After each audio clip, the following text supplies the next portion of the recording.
I noticed because I'm very bad with me being alone with my own thoughts at night. A lot of times if I'm just in a quiet room without the TV on, like I'll just think too much to go to sleep. Yes. And it could be anything. It could be like, oh, there's a kind of a program I want to maybe work on tomorrow on the computer. Or it could be, hey, I wonder when I'll die. You know, and that, so I like having the TV on just for that. Are you good with your own thoughts, just laying there in the quiet? I'm no good. No? I try to, because, you know, you try something to get off the whatever the fuck you'd use to quiet your mind, you know? Whether it's booze or whatever the fuck, pills, whatever it is. But I try meditation, try that, you know.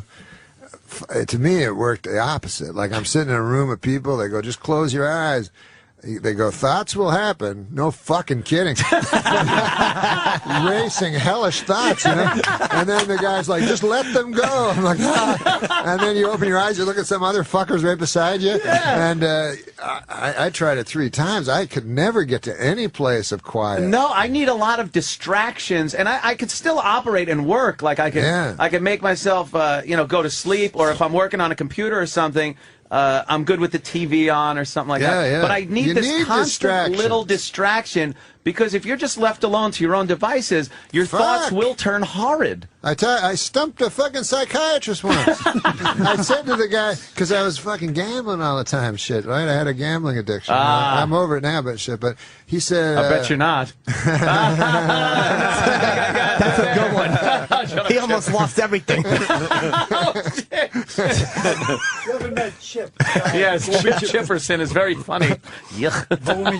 But he said, the psychiatrist, he said, you're using gambling, you're fixating on gambling in order to escape your real thoughts, you know? And I said to him, isn't that why you do everything in life? And literally, I stumped him. He had no answer. He was like, ah. And then he recovered and tried to make it. But isn't that why you do everything? Yes. So you're not sitting at home just thinking about what's really going to happen to us? where it all ends?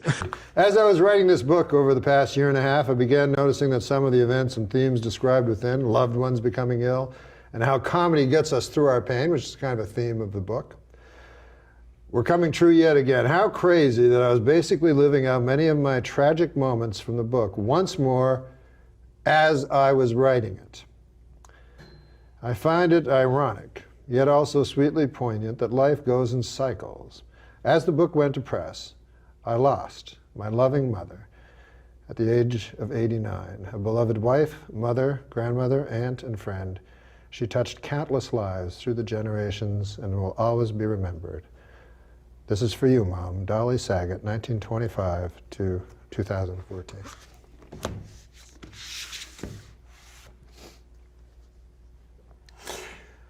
That's made up. She didn't die. You can't just cry. I don't want to. It'd be, you know, I did. I started to cry. You were starting to cry, yeah, and then my you mother. went to the joke. That's the story of which how is exactly what this book's all about. It is. You start to cry and you go to a joke. You do, because you don't want to let people into that. You have a lot of stuff that's happened in your life, and you don't want to. You and I have talked privately, and I've had some things, see what you do. Don't bring up But see, Bob was the first comedian that I ever saw perform when I was a boy, live, and I loved him. But one thing that bonds us as comedians is we're bitter and jealous, and we hate everyone else that has any success. But Bob, honestly, has never had an unkind word for anybody, and I love him, and I hope everybody else does, so I just want to say that. Thank you. So anyways, I'd just like to say, I know that Mr. Letterman is not for the mawkish, and he has no truck for the sentimental, but if something is true, it is not sentimental, and I say in truth, I love you. Oh my God. Paradise, with your body I don't wanna share. We're making dynamite, explosive love intentions building in the air. How'd you get peace of mind out of the other shit? Well, when I was, When I was this is a weird thing that happened to me when I was young. Yeah. I don't know if this means anything. Let's try it. I remember it, but it was a moment I had that was, it wasn't religious or epinaphic or anything, but it transformed me to some degree, is that I was always fucking so afraid of everything. And if I went to a store, I'd have to walk around forever before I could even face a person in the store to buy a pack of gum. I don't know why the fuck I was like this. Yeah. But anyways, when I was 9, there was we lived in rural Ontario, and there was a blind friend of my dad's that I had to, he said, take him to the store. I was like, what the fuck? Like, I have to take this blind fucker? And I'm already shy and shit. So I'm taking him to the store, and then the fucker wants me to explain everything, describe everything to him. Yeah. So I'm like, there's some grass over here, and now there's a lamppost, and this guy's all happy. Oh, what about the lamppost? I mean, it's just a lamppost. Yeah. So it goes on and on, but something happened to me it sounds bizarre, but something happened to me where I was actually, instead of always looking inward, which I think I'd always done before that one time, I was looking outward. Anyways, while I was talking to him, I suddenly had a sort of a hysteria, like I was laughing. I started laughing and stuff. And I don't even know why I'm remembering this, but I started laughing about everything. And everything seemed like very, very funny to me. And then a couple of weeks later, I saw a homeless guy, and he was talking about, he started talking to me. Yeah. And he was talking to me about John D. Rockefeller. He's like, I was at John D. Rockefeller's funeral. Yeah. And all this shit. Yeah. And I was laughing at him and shit. And then he started laughing. And I was like, it's all fucking crazy shit. Like, something came to me. Yeah. Where I started, and so now I find everything funny except like fucking real serious. Like, I have no fear of going on stage or anything about death and shit. Right. And so, but the other thing but the problem with laughing is I will get, it will build to a hysteria sometimes that I have to, crank a couple of benzos to prevent a panic attack. Really? Yeah, I can get panic attacks. You can laugh yourself into an anxiety attack? Absolutely, yeah. I start laughing, and then it gets out of control, like hysterical. It's and I still have extreme sensitivity to things. Like I can not to life things, but to like literature or art or something like that. I have incredible sensitivity. I kind of have to stay away from it. Like, what's an example? Like a painting or a... Yeah, fucking paintings. Like, I don't know anything about art, nothing at all. Really? But I have had fucking experiences that have been so hard on me. Like, one time I was in New York, and somebody dragged me to a fucking art museum, which I hate art. Yeah.